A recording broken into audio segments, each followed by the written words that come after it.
And we begin with quite the fight. The nation's Attorney General Merrick Garland could be held in contempt of Congress for refusing to hand over an audio recording of President Biden.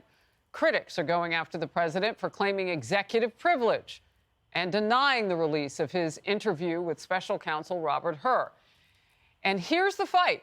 Just discussing the topic inside the House Oversight Committee turned into a screaming, wild, insult-hurling, shouting. It was unreal. It looked like video from a different country, but it was Capitol Hill. At issue, the audio recording of Biden over keeping classified documents over many years. That interview led Robert Hur to find the president, and here's the quote that we're all familiar with, is an elderly man with a poor memory.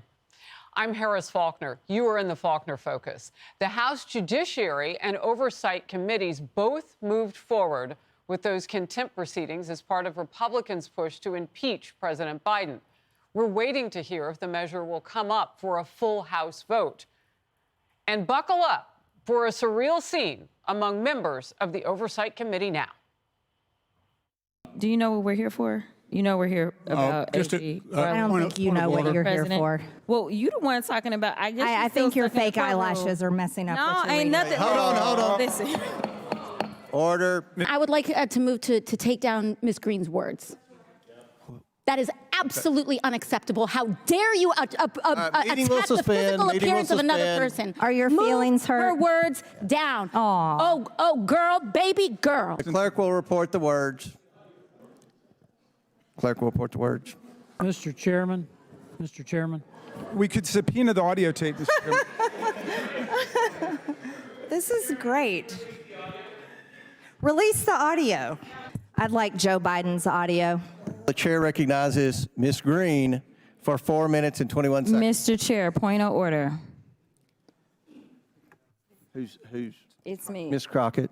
I'm just curious, just to better understand your ruling. If someone on this committee then starts talking about somebody's bleach blonde, bad-built butch body, that would not be engaging in personalities, correct? I hope you brought your popcorn. Did you hear it? Oh, girl, baby girl. I mean, wow. The White House counsel wrote to the Oversight and Judiciary Committees chairs, quote, the president has decided to assert executive privilege over those recordings. The chairman also not happy. The recordings are necessary. The transcripts alone are not sufficient evidence of the state of the president's memory, frankly, because the White House has a track record of altering the transcripts. This is not a complicated subject. The Oversight Committee requires these audio recordings, and the Department of Justice has refused to provide them. The Wall Street Journal editorial board calls President Biden's privilege play bogus. An opinion piece argues Joe Biden claims he has executive privilege against anyone finding out just how addled he is. Chip Roy, Republican congressman from Texas, member of the Judiciary Committee, one of those committees that voted to move forward with A.G. Garland's contempt proceedings. So I understand in your committee things were smooth sailing and they went along fine. What was going on at Oversight, Congressman? Well, Harris, great to be on. I mean, look, I wasn't a part of the thing last night. I've seen the clips you've seen. I talked to some of my colleagues on the floor. I mean, look, you know, things are a little heated around here. We're watching our country getting dismantled by a president who doesn't care about the rule of law, and you're watching a Department of Justice asserting executive privilege where it doesn't belong. They've frankly already waived it. We talked about this in the Judiciary Committee yesterday in a little bit more of a rational setting. But let's remember that it is my Democrat colleagues who in 2019 held Attorney General Barr in contempt for literally redacting things that he was legally obligated to redact. They don't care about the rule of law. They care about protecting Joe Biden from the American people seeing what we've seen. And they don't want us to go down the road in an impeachment inquiry at looking at what the actual mental state is, the demeanor of the president, which we need to be able to hear the audio file in order to make that determination. Because Special Counsel Hur repeatedly asserted in his decision not to charge the president that it was in fact his mental state that said that he prevented him from actually bringing the charges because he didn't think that he could because the president would be too sympathetic. We think that goes to the heart of what the president knew or didn't know, and in an impeachment inquiry, we have the duty to look at it and the right to do it, and we should look at it. A real quick question. You said they probably already waived that privilege. Why do you say that? Well, they already sent us the transcripts. In other words, if they wanted to assert privilege, then they should have done it before they sent the transcripts. Now what we want is effectively the best evidence, right? We've got the transcripts, but because Hur asserted that it was his demeanor and the way that he was forgetting stuff that was the problem, we think we need to hear the file in order to make sure we want to, make the right decision from an impeachment standpoint. And look, here's the thing. If my Democratic colleagues were too concerned about it being politicized, well, then they should have just put a rule in that says, we'll allow you to listen to the audio, but you can't release it. You can't, put it out publicly. There are things we could have done. Right. I mean, logic is never the thing that governs around the Capitol Hill, as you saw last night in the Oversight Committee. Oh, you put it so succinctly, so well. Yeah, that was not logical. Hey, baby girl. I mean, it just got weird. Anyway, it could have been a massive national security breach, but little explanation from the Biden administration on 2 Jordanian nationals in America illegally trying to enter the Marine Corps base at Quantico. It happened earlier this month. And according to a spokesman for the base, those 2 illegals drove up to a gate in a box truck and said they were making a delivery to a post office. They ignored the direction of military officers to stop and were then arrested. The Immigration and Customs Enforcement, ICE, the director for them, it confirmed to Fox that they are both in custody now and going through removal proceedings. The Pentagon and the White House not giving us much. I am aware of those reports. I just don't have more information for you. I believe the Marine Corps might have more, so I'd have to refer you to them to speak to that. So going to be really mindful, these 2 Jordanians that you're speaking of remain in ICE custody, and given that it is an active law enforcement matter, so I would have to refer you to ICE. I just can't dive into this because, again, there's a law enforcement, this is a law enforcement matter. So, Congressman, I just want to get this straight. Did it really take that long to tell the American public? I'm curious about that. And is this the kind of response that you would expect for something that potentially we got lucky? Yeah. That these guys weren't doing something more nefarious and didn't get caught doing it? No, this is right. I mean, this is not the response that we should get. Unfortunately, to answer your question, it is what I would expect out of this administration. Here we have reporting coming from Todd Bensman, who's a good friend, and he's in Austin with CIS. And that was all built upon the work of a local reporter, a local, community reporter who kind of started chasing this story. And now that it's public, and the administration is now having to acknowledge this seemingly did in fact happen. So we have these Jordanians who, are going into a military base and they're trying to lie in order to get on the base. So what's going on there? But what's really going on, the administration doesn't want the American people to know. Bill Malugin, who obviously does great reporting for Fox, Bill yesterday tried to do a Freedom of Information Act request to say, hey, what are the nationalities of all the people that have come from terrorist sponsor state countries? And the administration said, we can't do that. We can't give you that information. I've sent a letter to them asking for information on nationalities, and they said, oh, we'll come brief you. We'll do it, in SCIF. They haven't done that yet. We're pushing on them again. We're sending a letter Why today not? Why won't they do that it? Information. They say that somehow it's going to reveal personal information that would endanger people or somehow create national security problem.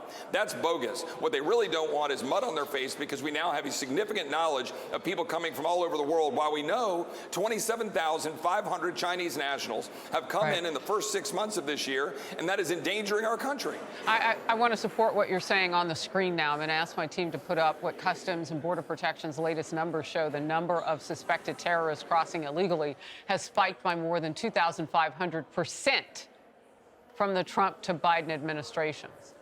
14 people under Trump. Excuse me, let's go back to that. I really want to look at that screen, because to see the difference between their leadership is worth it. Look at that.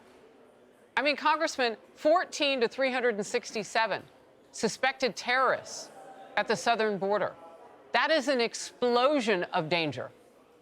And it's an explosion in danger of that category that you just described and that I was talking about, as well as the Chinese nationals. That's gone from a few hundred to 27,000. We only had 23,000 all of last year. The word is out around the world. If you are dangerous, if you're from a dangerous country, come to America. The Biden administration will let you in. And guess what? When they parole dangerous people in, like they did this last year, Laken Riley gets killed. We have a situation where in Kinney County, Texas, in 2021, there were 150 crimes reported. Last year, 6,700 crimes reported. Our counties are dealing with it. Our people are dealing with it. We need to change this policy, which means we've got to get the elections this November and elect President Trump and elect Republicans in the House and the Senate. But I'm really frustrated at my Republican colleagues for not using the power of the purse to force this administration to stop endangering the people. We've got to assert Congress's power again instead of letting the president roll over the Constitution and the security of the American people. Well, look, I've heard you express it with me time and time again, and you were kind of pushing and leading from behind, if you will, on trying to get them to do more, even in your own party. I want to just hit this quickly. So you mentioned the FOIA and trying to get cooperation on that. So Fox News has independently obtained new data on the number of gotaways sneaking into our nation. Right. Since 2010, 3 million. There were 1.6 million from 2021 to 2023. That's more than the 1.4 million in the entire decade between 2010 and 2020. One thing is not like the other. One thing was prior to Biden being president, and another lane of exploding numbers was after and during Biden being president, after his election and now. What is the difference that is putting us in this position? Well, there's no question, Harrison. Thank you. I mean, you've been intrepid in making sure this information is available to the American people. Bill Melugin has done a fantastic job. We're going to press this information about the nationalities. But the gotaways is one of the key issues, because gotaways are the people who aren't seeking Border Patrol because they know they'll be released into the United States anyway. They're actually absconding and going around Border Patrol. These are the gotaways because they might be up to something. That's the actual issue. These are more dangerous people. These are people that we have concerns about. And that number has been spiking and skyrocketing. Yes. Why? Because the Biden administration has been abusing our laws with parole and asylum to release people into the United States, having Border Patrol process these people. No longer are they actually out on the lines policing our borders between the ports of entry.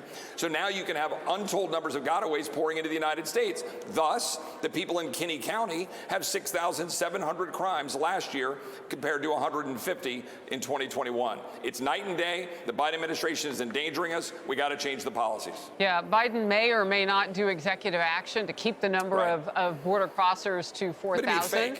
I did my own math. What if he lets in 3,999? That's over 119,000 people a month, over 1.4 million people a year still. Correct. I got to let you go. Congressman, I'll bring you back. Thank you so much. Thanks, Harris. God bless you. You too. Hey everyone, I'm Emily Campagno. Catch me and my co-hosts Harris Faulkner and Kaylee McEnany on Outnumbered every weekday at 12 p.m. Eastern, or set your DVR. Also, don't forget to subscribe to the Fox News YouTube page for daily highlights.